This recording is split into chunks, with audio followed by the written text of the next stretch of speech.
Halo teman-teman, siang hari ini Rosni makan di salah satu tempat makan dan ini sebenarnya masuk dalam kategori UMKM. Lokasinya itu tepat di depan kampus Gedung Sastra Universitas Sanata Dharma. Biasanya tuh kalau aku makan di sini hanya gado-gado. Terus lokasinya itu berdekatan sama kos, digabung gitu sama kos. Gitu teman-teman. Jadi aku mau makan dulu. Jadi ini adalah tampak luar dari tempat makan yang biasa saya makan. Dan ini adalah tempat makan dari Bu Narti. Di sini menjual banyak makanan, ada jual lotek, gado-gado, ada nasi kremes, ada soto juga. Banyak mahasiswa yang sering makan di sini karena memang lokasinya yang cukup strategis, terletak di depan gedung Fakultas Sastra Universitas Sanata Dharma. Halo teman-teman, dalam video kali ini saya akan menjelaskan terkait UMKM atau usaha mikro kecil menengah. Yang pertama, definisi dari UMKM. Menurut Undang-Undang Nomor 20 Tahun 2008, UMKM didefinisikan sebagai usaha perdagangan yang dikelola oleh perorangan atau badan usaha yang merujuk pada usaha ekonomi produktif. Kemudian, undang-undang ini mengalami pembaharuan menjadi Undang-Undang Nomor 11 Tahun 2020, di mana UMKM ini diklasifikasikan menjadi 3 bagian. Yang pertama adalah usaha mikro dengan bermodalkan usaha maksimal 1 miliar dengan hasil 2M.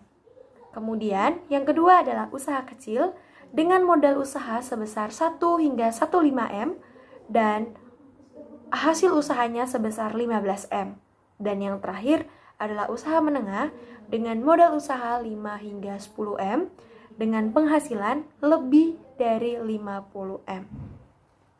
Nah, selain definisi dari UMKM, yang kedua adalah apa sih keunikan dari UMKM ini? Jadi, UMKM memiliki keunikan yang pertama, UMKM merupakan salah satu badan usaha yang sederhana karena dia berbasis dengan potensi atau kreativitas yang dimiliki oleh pelaku usaha. Misalnya, seseorang yang memang punya skill untuk membuat kue, jadi dia bisa membuat usaha kue-kuean. Jadi dia itu simple. Kemudian yang kedua, UMKM ini bergerak untuk memenuhi kebutuhan pokok manusia. Jadi kegiatan yang dilakukan oleh UMKM ini bertujuan untuk memenuhi kebutuhan banyak orang. Lalu, berdasarkan definisi dan keunikan, bagaimana sih perkembangan dari UMKM selama beberapa tahun terakhir?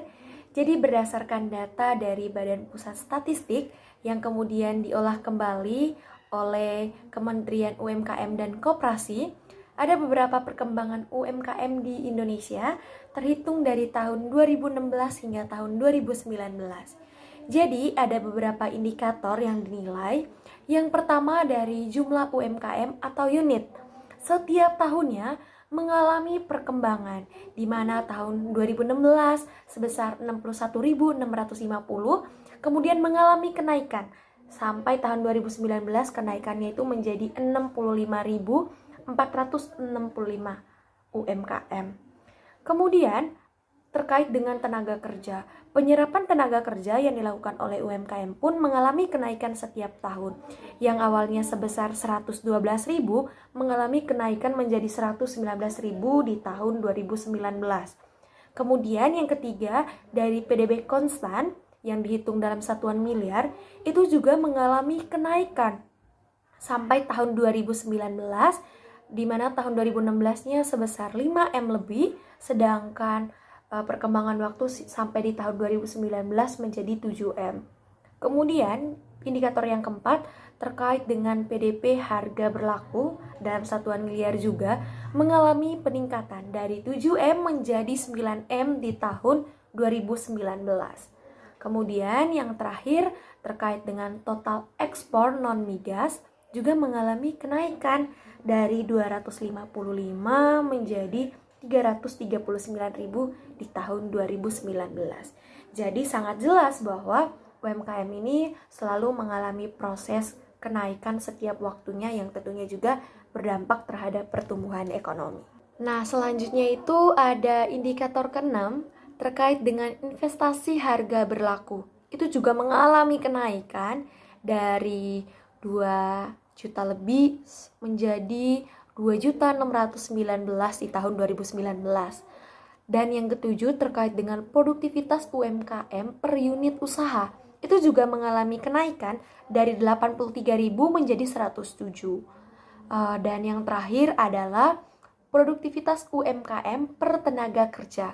Itu juga lagi-lagi mengalami peningkatan dari tahun 2016 hingga 2018 mengalami kenaikan dari 45.000 menjadi 68.320. Tetapi di tahun 2019 itu mengalami sedikit penurunan sebesar dari 68.320 menjadi 58.830. Jadi ini adalah beberapa naik turunnya UMKM. Oke, tadi saya sudah menjelaskan terkait dengan perkembangan UMKM dari tahun 2016 hingga 2019. Lantas, dari proses perkembangan itu, kontribusi UMKM untuk perekonomian Indonesia seperti apa sih? Nah, ada beberapa poin yang berhasil saya dapatkan datanya, yang lagi-lagi dari BPS, kemudian diolah kembali oleh Kementerian Koperasi dan UKM di tahun 2019. Nah, yang pertama, dia berkontribusi nyata dalam penyerapan tenaga kerja, di mana tenaga kerja yang berhasil diserap oleh UMKM sebesar 96,9%. Kemudian berdampak positif juga terhadap PDB nasional sebesar 60,5%.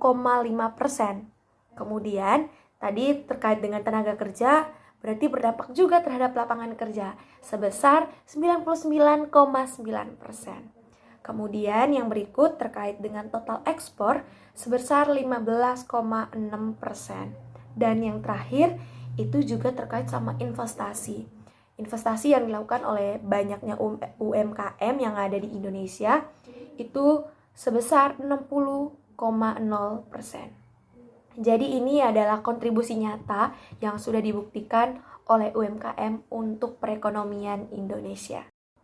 Dari proses perkembangan UMKM yang sudah saya jelaskan sebelumnya, ada beberapa tantangan yang sering kali dihadapi oleh UMKM. Yang pertama, dari segi sumber daya manusia. Berdasarkan data dari BPS tahun 2020, banyak usia anak muda sebesar 15 hingga 24 tahun itu tidak berpendidikan sehingga mereka bekerja di UMKM. Dengan hal ini kita mengetahui bahwa orang-orang atau anak muda yang bekerja di UMKM itu pendidikannya belum optimal sehingga keterampilan mereka untuk mengatur proses perkembangan dari UMKM itu terbatas. Kemudian dari segi SDM yang poin kedua, itu proses produksi dan pemasaran jumlah produksinya itu terbatas. Mereka hanya bisa menghasilkan barang untuk kebutuhan sesaat. Sehingga ketika terjadi jumlah yang cukup besar, mereka belum bisa memenuhi kebutuhan pasar. Kemudian, poin yang kedua, karena tadi adalah bagian dari SDM, yang kedua adalah UMKM sendiri itu belum mampu berinovasi, seperti melakukan pembaharuan ke bidang teknologi yang memang sesuai dengan kebutuhan masyarakat saat ini. Kemudian, yang ketiga adalah masih banyak UMKM yang belum berbadan hukum. Jadi berdasarkan data, sebanyak 98,68 UMKM yang ada di Indonesia itu tidak berbadan hukum. Jadi tidak ada perlindungan untuk usaha yang dilakukan oleh UMKM. Selain itu pun, karena mereka tidak berbadan hukum, pemerintah kesulitan untuk menentukan strategi yang tepat sehingga mewujudkan proses pemerataan UMKM yang merata dan optimal. Oke, dari masalah yang dihadapi oleh UMKM, ada beberapa solusi yang sekiranya itu perlu untuk dibenahi sehingga UMKM itu bisa berjangka panjang. Yang pertama adalah pembaharuan di bagian SDM. Jadi pemerintah melakukan beberapa jenis pelatihan yang nantinya itu mengatur skill, mengembangkan kemampuan yang sudah dimiliki oleh para pelaku usaha. Kemudian yang kedua, UMKM diberi sosialisasi pelatihan juga terkait dengan pemanfaatan teknologi sehingga mereka itu tidak tergerus oleh zaman tetapi memang dituntut untuk bisa beradaptasi dengan pembaharuan dan perubahan zaman. Dan yang ketiga adalah mendata seluruh UMKM sehingga mereka bisa berbadan hukum dengan cara memberikan perizinan kepada mereka sehingga proses pengurusan di bagian pelegalannya itu bisa lebih mudah dan UMKM pun dengan mudah diolah oleh pemerintah dan proses pemerataan di Indonesia pun dapat berlangsung dengan optimal. Teman-teman, terima kasih sudah menyaksikan video ini hingga akhir. Semoga apa yang sudah saya sampaikan dapat menambah pemahaman kita semua terkait dengan UMKM yang ada di Indonesia. Kemudian, kita juga mengetahui bagaimana sih peranan yang dilakukan oleh UMKM untuk mendukung perekonomian yang ada di Indonesia. Bye-bye, sampai jumpa di video berikutnya.